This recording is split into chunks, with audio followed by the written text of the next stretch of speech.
चाकू की मदद से एक एक करके उन्हें मौत के घाट उतार दिया। साथ ही उसने एक सैनिक को ढाल बनाया ताकि वो गोलियों से बच सके। तभी बचे हुए एक सैनिक ने उसे पीछे से पकड़ने की कोशिश की तो कोर्पी ने उसके हाथ को मरोड़कर उसकी गन से ही उसे गोली मार दी। इधर ब्रूनो और उसके साथियों को जब गोलियों की आवाज सुनाई दी तो वो उसे देखने के लिए वापस पीछे गए, लेकिन तब तक तो कोर्पी वहाँ से जा चुका था। तभी ब्रूनो ने देखा कि उसके सैनिकों की पूरी टुकड़ी को किसी ने मार दिया है। उसी समय उसे एक सैनिक की जेब में सोने का टुकड़ा दिखाई दिया तो वो समझ गया कि उसके साथियों को उसी बूढ़े आदमी ने मारा है और उसके पास ढेर सारा सोना है। अब ब्रूनो ने भी कोर्पी का पीछा करने का फैसला कर लिया। थोड़ी देर बाद उसे रास्ते में कोर्पी दिखाई दिया और वो तुरंत अपने टैंक से कोर्पी पर गोलियां चलाने लगा। ये देखकर कोर्पी ने भी अपने घोड़े की रफ्तार बढ़ा दी और जल्दी से वहाँ से निकलने लगा। इसी चक्कर में कोर्पी एक माइन फील्ड में जा पहुँचा जहाँ नाजी सैनिकों ने ढेर सारी माइन बिछाई हुई थी। उसी पल ब्रूनो ने अपने साथियों को शूट करने से मना कर दिया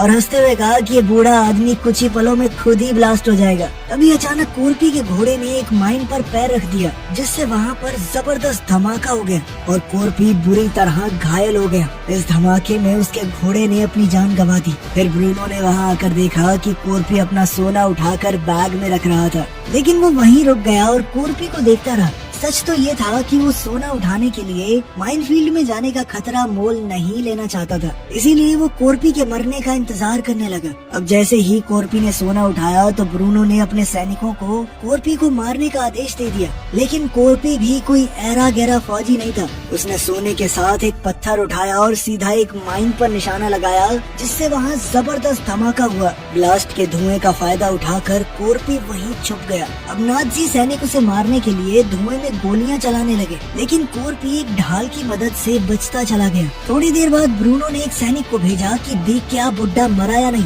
लेकिन तभी एक माइन उड़ती हुई फौजी के करीब आकर गिरी और उसकी मौके पर ही मौत हो गई। अब ब्रूनो ने 2 और सैनिकों को वहां भेजा, लेकिन वो भी माइन के धमाकों में मारे गए। फिर जैसे ही धुआं साफ हुआ तो वो समझ गए कि कोर्पी वहां से भाग गया है।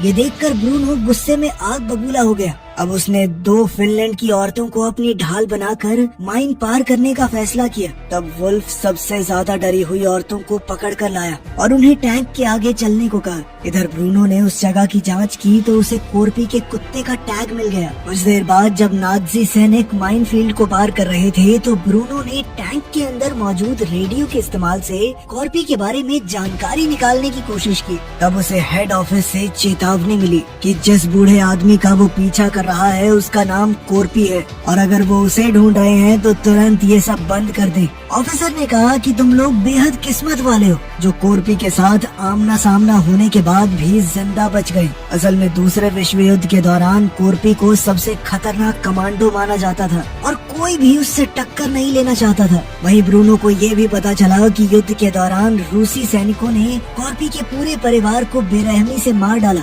अपने परिवार को खोने के बाद कोर्पी बिल्कुल बदल चुका था। वो इतना खतरनाक हो गया था कि उसने अपने सीनियर अफसरों के आदेश तक नहीं माने। आखिर में हालात ऐसे हो गए कि वो अकेला ही जंगल में रूसी सैनिकों का शिकार करने लगा। तब से लेकर अब तक कोर्पी अकेले 300 से ज्यादा रूसी सैनिकों को मौत के घाट उतार चुका है। अंत में ऑफिसर ने ब्रूनो से साफ शब्दों में कहा कि ज्यादातर लोग कोर्पी को अमर मानते हैं और उसके पीछे जाना खुद मौत को दावत देने के बराबर है। लेकिन ब्रूनो को इस चेतावनी से ज्यादा फर्क नहीं पड़ा। उसने कोर्पी का पीछा जारी रखने का फैसला किया। असल में नाजी सेना को युद्ध हारने के बाद बहुत कड़ी सजा मिलने वाली थी और ब्रूनो अब उस सोने के दम पर रिश्वत खिला के अपनी सजा से बचना चाहता था। इसी लालच की वजह से वो किसी भी कीमत पर कोर्पी से सोना छीनना चाहता है। तभी हम कहानी में वापस कोर्पी को देखते हैं। रास्ते में उसे एक जला हुआ ट्रक दिखाई दिया और वो वहीं ट्रक के पीछे लेटकर छुप गया। उसने अपने शरीर में फंसी गोलियों को चाकू की मदद से निकाला और दर्द से कराहते हुए अपने जख्मों पर धूल डाली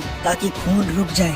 थोड़ी ही देर में कोर्पी का कुत्ता भी वहाँ आ गया, लेकिन कोर्पी ने उसे पास ना आने का इशारा किया, इसीलिए उसने दूरी बनाए रखी और दूर से ही उसे देखता रहा। अब ज्यादा खून बहने और थकान की वजह से कोर्पी की आंख लग गई।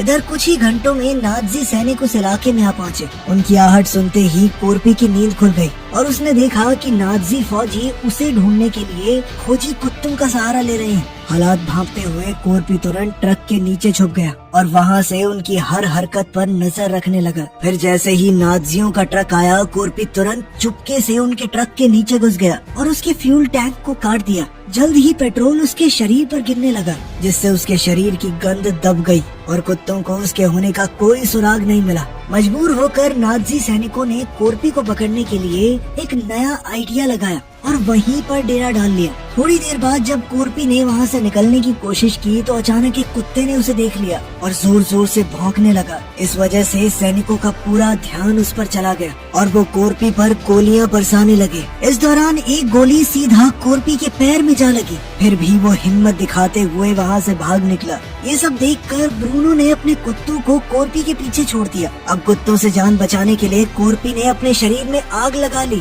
और पास ही झील में कूद गया। सैनिक तो अब भी उस पर अंधाधुंध फायरिंग कर रहे थे, पर ब्रूनो ने उन्हें रोक दिया और कोरपी के झील से बाहर आने का इंतजार करने लगा। अब काफी देर हो चुकी थी पर कोरपी झील से बाहर नहीं आया था। फिर जैसे ही उसने झील से निकलने की कोशिश की तो सैनिकों ने ताबड़तोड़ फायरिंग शुरू कर दी और वो दोबारा पानी में चला गया। कुछ ही पलों में उसने झील के पानी में खून फैला दिया ताकि सबको लगे कि कोरपी मर चुका है। ये सोचकर 3 नाजी सैनिक सोना निकालने के लिए एक नाव लेकर झील के बीचों बीच पहुँचे। उनमें से एक सैनिक पानी में उतरा, लेकिन अचानक कोरपी ने उसे पकड़कर अपने चाकू से मार डाला। देखते ही देखते पानी की सतह खून से लाल हो गई। ये मंजर देखकर ब्रूनो ने दूसरे सैनिक को पानी में भेजा, पर उसका भी यही हश्र हुआ। अब तीसरा फौजी तो डर के मारे घबरा गया और नाव लेकर भागने लगा, लेकिन ब्रूनो ने गुस्से में आकर उसे वहीं गोली मार दी। उसी समय अचानक कोरपी झील के पानी से बाहर आ गया और गोलियों से बचने के लिए तीसरे सैनिक की लाश को अपनी ढाल की तरह इस्तेमाल करते हुए वहाँ से भाग निकला।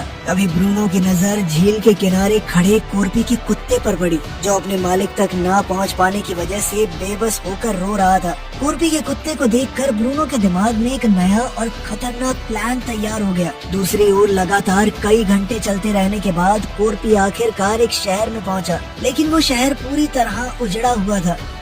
अब कोरपी हद से ज्यादा थक चुका था, इसलिए उसने गैस स्टेशन के अंदर जाकर थोड़ा आराम करने का फैसला किया। घायल पैर के दर्द को झेलते हुए वो सोने की कोशिश कर रहा था, पर इसी बीच उसके जहन में वो डरावना दिन ताजा हो गया जब उसने अपने पूरे परिवार को खो दिया था। खैर, काफी मशक्कत के बाद कोरपी की आंख लग गई, लेकिन थोड़ी देर में अचानक अपने कुत्ते के भौंकने की आवाज सुनकर उसकी नींद टूट गई।